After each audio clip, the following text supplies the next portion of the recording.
ఓం నమ శివాయ పరబ్రహ్మ పరమాత్మ నమః జగత్తత్తే సతీ పలయ బ్రహ్మ హరిహరాయ త్రిగుణాత్మే సర్వగవతిగామి దర్శ దత్తాత్రేయ నమసంతిని సిద్ధి కురు కురు కురు కురు స్వహ. ప్రజలందరికీ నమస్కారము. శ్రీ క్రోధినామ సంవత్సరం 2024 డిసెంబర్ మాసం ధనుస్సు రాశి ఫలితాలు. ఈ ధనుస్సు రాశులు ఉండవలసిన వాళ్ళకి స్థితిగతులు ఎలా ఉన్నాయి, నక్షత్ర గడియలు ఎలా ఉన్నాయి, యోగ గడియలు ఎలా ఉన్నాయి అనేది మనం చెప్పబోతున్నాం. మరి ఈ రాశి వాళ్ళకి మూలా నక్షత్రము 1, 2, 3, 4 పాదములు,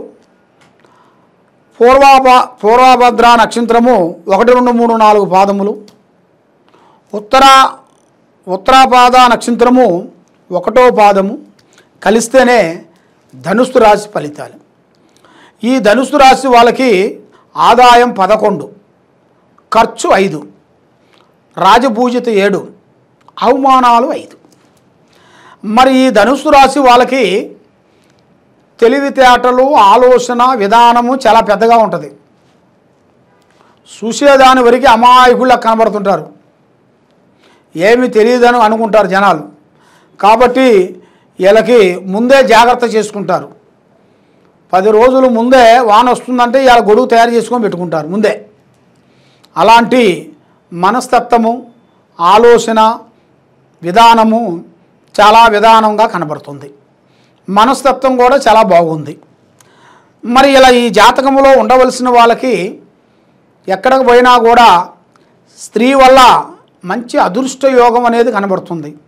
కానీ స్త్రీ జాతకంలో ఒకటే రాంబాణం మాదిరిగా ఒకటే భార్య, ఒకటే స్త్రీ వలన ఇలా జీవితమే మార్పు వస్తుంది. పెద్ద పెద్ద పనులు, పెద్ద పెద్ద కార్యక్రమాలు సాధిస్తారు. కాబట్టి ఒక పురుషుడు వెనకాల ఒక స్త్రీ వల్ల, ఒక స్త్రీ ఉందనుకోండి, వాడు గొప్పగా ఏదైనా సాధించగలుగుతారు. కాబట్టి అందువల్ల వీళ్ళు చేయాల్సిన కార్యక్రమాల్లో కూడా కొన్ని దగ్గరికి వచ్చి దూరం అయిపోతుంటాయి. ఏ కార్యక్రమం అనుకోగానే దగ్గరకు వస్తుంటుంది, దూరం అయిపోతుంటుంది. మరి వీళ్ళ మీద ప్రజల వేడుపు ఎక్కువగా ఉంటుంది. ఆదాయం ఏమి ఉండదు, కానీ బాగున్నారు, సంపాదిస్తున్నాడు, బాగున్నారు అని చాలామంది చాలా విధానాలుగా నరదిష్టి ప్రయోగం ఎక్కువగా ఉంది. మరి ఇలా జాతక విధానంలో చూసుకుంటే, చదువు పరంగా చూసుకుంటే చిన్న వయసు నుంచి చాలా కష్టపడుకుంటూ పోరాడుకుంటూ ఒక స్థాయిగా వస్తుంటారు వీళ్ళు. మరి ఒక స్థాయికి వచ్చిన తర్వాత వెదుగుదల గురించి, డెవలప్మెంట్ గురించి ఆలోచన చేస్తుంటారు. మరి డెవలప్మెంట్ గురించి చేసేదానికి వీళ్ళకి మెయిన్గా పెట్టుబడి కావాలిగా. ఆ పెట్టుబడి లేక మధ్యలోనే బ్రేక్ అయిపోతుంటారు వీళ్ళు. ఎందువల్ల అంటే వీళ్ళ చేతిలో డబ్బులు కానీ, పెట్టుబడి కానీ, మరి పెట్టుబడి సంబంధించిన వాళ్ళు ఎవరన్నా స్నేహితులు కానీ, మిత్రులు కానీ, బంధువులు కానీ ఎవరన్నా ఉన్నారనుకోండి, మరి వీళ్ళకి పెద్ద స్థాయికి వెళ్ళిపోతారు, గొప్పవాళ్ళు అవుతారు. కాబట్టి వీళ్ళ దగ్గర పెట్టుబడి లేని దాని వలన మరి వీళ్ళు సంపాదించుకోవాలి కదా, సంపాదించుకొని ఏదైనా చేయాలి కదా, కష్టపడాలి, సంపాదించాలి, మళ్ళీ డెవలప్మెంట్ చేయాలి. ఆ విధంగా కనబడుతుంటుంది. మరి ఇలా జాతక విధానంలో ఆ విధంగా ఉంది. మరి భార్యాభర్తల సమస్యలో చూసుకుంటే కొన్ని సమస్యలు కొన్ని ఎదురవుతున్నాయి. భార్యాభర్తల మధ్యలో కొన్ని గొడవలు, చికాకులు, ఇబ్బందులు, కొన్ని మానసికమైన ఇబ్బందులు కొన్ని ఎదురవుతున్నాయి. కాబట్టి దాంట్లో కొంత జాగ్రత్త కొంచెం తీసుకొని కొంచెం శ్రద్ధగా తీసుకుంటే బాగుంటుంది. మరి వ్యవసాయ పరంగా చూసుకుంటే మంచి అదృష్ట యోగం అనేది ఇలా జాతకంలో కనబడుతుంది. వ్యవసాయం అనేది ఇలా పేరులో చేశారనుకోండి, 100% వీళ్ళకి మంచిగా కలిసి వస్తుంది. ఏ వ్యాపారం, ఏ పని చేసినా, వ్యవసాయం విషయంలో కూడా ఏ పంట చేసినా కూడా అవలేలగా వీళ్ళు సాధించగలుగుతారు. దాంట్లో అభివృద్ధి వచ్చే యోగం అనేది ఇలా జాతకంలో చాలా విధానాలుగా కనబడుతుంది. మరి ప్రేమ విషయం విధానాల్లో చూసుకుంటే ప్రేమలో వచ్చేసి వీళ్ళకి చాలా విధానాలుగా మంచి అదృష్టము. వీళ్ళు ప్రేమించిన స్త్రీలు కానీ, ప్రేమించిన పురుషులు కానీ వీళ్ళ ఇద్దరి వలన, అంటే ఆడవాళ్ళకి మగవాళ్ళు, మగవాళ్ళకి ఆడవాళ్ళు. కాబట్టి ఇప్పుడు ఆడవాళ్ళే ఈ రాశి బలంలో ఉన్నారనుకోండి, మగవాళ్ళకి, ఎందుకంటే వాళ్ళకి ధనుసు రాశి ఉందనుకోండి, మగవాళ్ళ నుంచి వాళ్ళకి అదృష్ట యోగం ఉంటుంది. ఎందువల్లంటే స్త్రీ నుంచే కాదు, పురుషుడి నుంచి కూడా ఉంటుంది. ఒక స్త్రీ వెనకాల పురుషుడు ఎలా ఉంటాడో, ఒక స్త్రీ వెనకాల కూడా ఒక పురుషుడు ఉంటాడు. ఆ విధంగా ఇలా జాతక విధానాల్లో కనబడుతుంది. మరి వీళ్ళకి విద్యాపరంగా కూడా పెద్ద పెద్ద విద్యలు పూర్తి చేసుకోవాల్సిన యోగం అనేది చాలా వరకు ఉంది. కొన్ని విదేశాల ప్రయాణాలు, పెద్ద పెద్ద కార్యక్రమాలు పూర్తి చేసే యోగం ఉంది. మరి రియల్ ఎస్టేట్ విధానాల్లో చూసుకుంటే పెద్ద పెద్ద పనులు, పెద్ద పెద్ద కార్యక్రమాలు చేయాల్సింది ఈ నెలలో, ఈ డిసెంబర్ నెలలో వీళ్ళకి మార్పులు కొన్ని రాబోతున్నాయి. కొన్ని ఇళ్ళు కానీ, కొన్ని బండ్లు కానీ, కొన్ని పనులు కానీ, వ్యాపార బిజినెస్లు కానీ మార్పులు. అంటే ఈ బిజినెస్ తీసి కొత్త బిజినెస్ పెట్టడం, మళ్ళీ ఈ బిజినెస్ ఇలాగే ఉంచేసి మళ్ళీ ఇంకో కొత్త బిజినెస్ని స్టార్ట్ చేయటం, దాంట్లో ఎవరన్నా ఒకరిని పార్ట్నర్ని పెట్టి దాన్ని మెయింటైన్ చేయటం. ఆ విధంగా ఇలా జాతక విధానాల్లో మంచిగా కలిసి వచ్చే యోగం అనేది ఈ యోగంలో కనబడుతుంది. మరి మెయిన్గా ఇలా జాతక విధానాల్లో చూసుకుంటే ముఖ్యంగా వీళ్ళు చేసే పనిలో డబ్బు విశేషాల్లో నిలకట అనేది ఉండలేదు. డబ్బు అనేది నిలబడతలేదు. ఎంత సంపాదించినా డబ్బు నిలబడకోకుండా మానసికంగా చాలా వరకు మైండ్ డిస్టర్బెంట్ అవుతుంటారు. మరి ఇంత కష్టపడ్డా ఎందుకు రావట్లేదు, నాకు కారణం ఏమిటి, మరి ఏమిటి లోపం, నా లోపమా, నా భార్య లోపమా, మా పిల్లల లోపమా, ఎక్కడి నుంచి వచ్చిందా అని సతమతం అయిపోతుంటారు. కాబట్టి వీళ్ళకి ఆర్థిక ఇబ్బందులు చాలా కనబడుతున్నాయి. ఆర్థిక ఇబ్బందులు మామూలు ఇబ్బందులు కావు, చాలా ఇబ్బందుల్లో ఉన్నారు.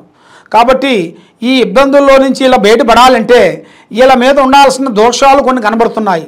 ఒకటి నాగదోషము, ఒకటి కన్ను దిష్టి, ఒకటి గర్భదోషము.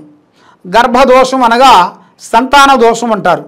ఎందుకంటే వీళ్ళకి సంతానం రాకోకుండా సంతానం వచ్చినట్టుగా వచ్చి ఆగిపోవటము, అబార్షన్ కావటము, ఇబ్బంది కావటము అలాంటి కొన్ని జరుగుతుంటాయి. కొన్ని కారణాల వలన వాళ్ళకి ఆ సంతానం వచ్చిన సంతానం కూడా రాకోకుండా వచ్చిన దాన్ని కూడా తీసేసే పరిస్థితి వస్తుంది. ఎందుకంటే వాళ్ళు చేసే ఉద్యోగాలను బట్టి, వాళ్ళు చేసే పనులు బట్టి ఇప్పుడు వచ్చిన సంతానం రావాలని చాలామంది కోరుకుంటారు. వచ్చిన సంతానం తీసేస్తుంటారు వాళ్ళు.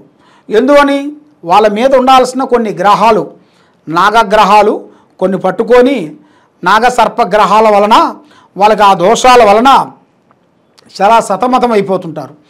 మరి ఆ దోషాలన్నిటికీ మరి ఏం చేస్తే బాగుంటుందండి అని మాకు చాలామంది చాలా విధానాలుగా ఫోన్లు చేస్తుంటారు. చాలామంది చాలా విధానాలుగా మాకు ఫోన్ చేస్తుంటారు. మరి వాళ్ళ మీద ఉండాల్సిన కొన్ని దోషాలకి కొన్ని శాంతం చేయాలి, కొన్ని హోమాలు చేయాలి. ఆ హోమాలు కానీ తప్పకుండా చేస్తే వాళ్ళ మీద ఉండాల్సిన దోషాలు పటాపంచలే వెళ్ళిపోతాయి. వాళ్ళ ఆరోగ్యం బాగుంటుంది, సంతానం బాగుంటుంది, వాళ్ళ బిజినెస్ బాగుంటుంది, వాళ్ళ వ్యవసాయం బాగుంటుంది. వాళ్ళు ఏ పని చేయాలనుకుంటున్నారో ఆ పనిలో వాళ్ళు 100% కంపల్సరీ అభివృద్ధి పొందే యోగం అనేది వాళ్ళ జాతకంలో కనబడుతుంది.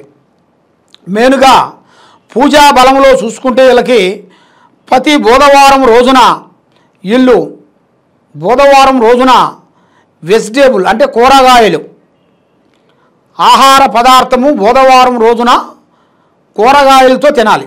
భోజనం అంటే ఒక పూట భోజనం చేయాలి. చేసి ఆ బుధవారం రోజున శ్రీ మేడారం సమ్మక్క సారలమ్మ అమ్మవారిని పూజించాలి. బుధవారం రోజున తలస్నానం చేసి పొద్దున తలస్నానం చేసేసి ఆ అమ్మవారికి బంగారం అంటే ఆమెకి ఇష్టం. బంగారం అనగా మన బంగారం పెట్టాలంటే ఏమిటో అనుకుంటాం. బంగారం పెట్టాలంటే బంగారం కాదు. బంగారం అంటే అక్కడ ఆమెకి బెల్లం. ఆ బెల్లాన్ని మీరు 2 గడ్డలుగా తెచ్చేసి 2 కొబ్బరికాయలు తెచ్చుకొని మన ఇంట్లోనే ఆమె పటం ఉంటే పటం పెట్టుకోవాలి.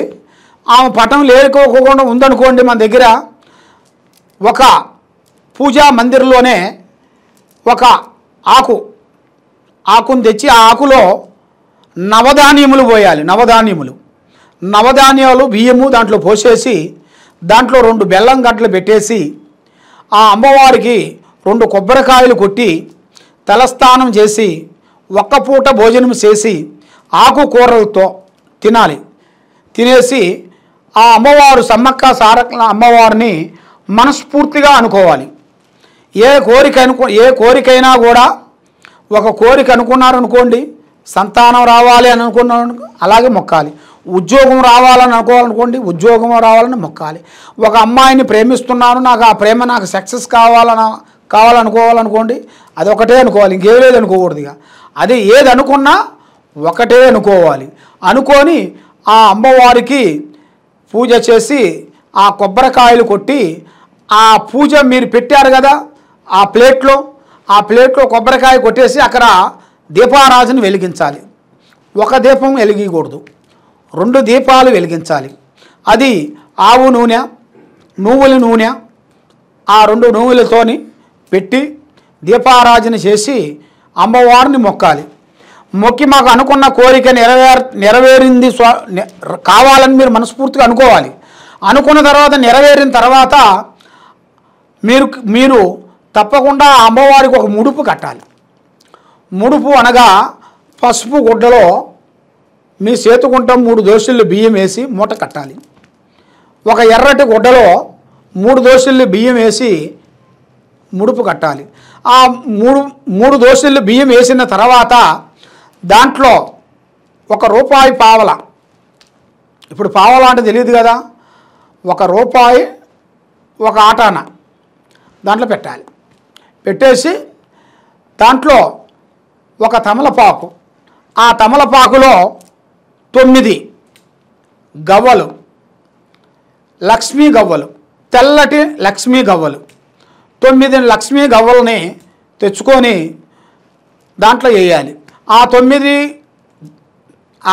ఆ గవ్వలను తెచ్చుకొని 4 గవ్వలు దీంట్లో ఒక దాంట్లో వేయాలి, ఒక దాంట్లో 5 గవ్వలు వేయాలి. వేసేసి పసుపు కుంకుమ వేసి మూట కట్టేసి మీ పూజా మందిరంలో పెట్టుకోవాలి. అమ్మవారిని సమ్మక్క సారలమ్మని తలుచుకొని మీరు ఆ ముడుపు కట్టి పెట్టుకోవాలి. మీరు అనుకున్న కోరిక ఒకటి అవుతుంది కదా, ఆ కోరిక అయినప్పుడు మీరు తప్పకుండా మేడారం వెళ్ళి ఆ అమ్మవారి ముడుపుని అమ్మవారికి చెల్లించేసేసి రావాలి. వస్తే మీకు మీద ఉండాల్సిన అష్ట కష్ట దరిద్ర దోష నివారణ పటాపంచలైపోతాయి. ఆరోగ్యాలు బాగుంటాయి, మనసు శాంతిగా ఉంటుంది, లక్ష్మి నిలబడుతుంది, ఏ కార్యక్రమం చేసినా మీకు విజయవంతం అవుతాయి. కాబట్టి మా అమ్మవారు సమ్మక్క సారలమ్మ కాబట్టి మీకు ఏ సందేహాలు ఉన్నా కూడా ఈ కింద ఉండాల్సిన నెంబర్కి మాకు సంప్రదించినట్టుగా అయితే మీ జాతకాన్ని బట్టి, మీ యోగాన్ని బట్టి, మీ నక్షత్రాన్ని బట్టి, మీ మొగరాశిని బట్టి మీకు జాతక చక్రం వేసి మేము ఏ ప్రాబ్లం ఉన్నా, మీ ఇంట్లో ఏ దోషాలు ఉన్నా ఏదున్నా కూడా మేము దివ్య దృష్టితో చూసి మీకు అమ్మవారి విషయాలన్నీ చూసి మేము చెప్పగలుగుతాం. సర్వే జనా సుఖినో భవంతు. ఓం నమః శివాయ.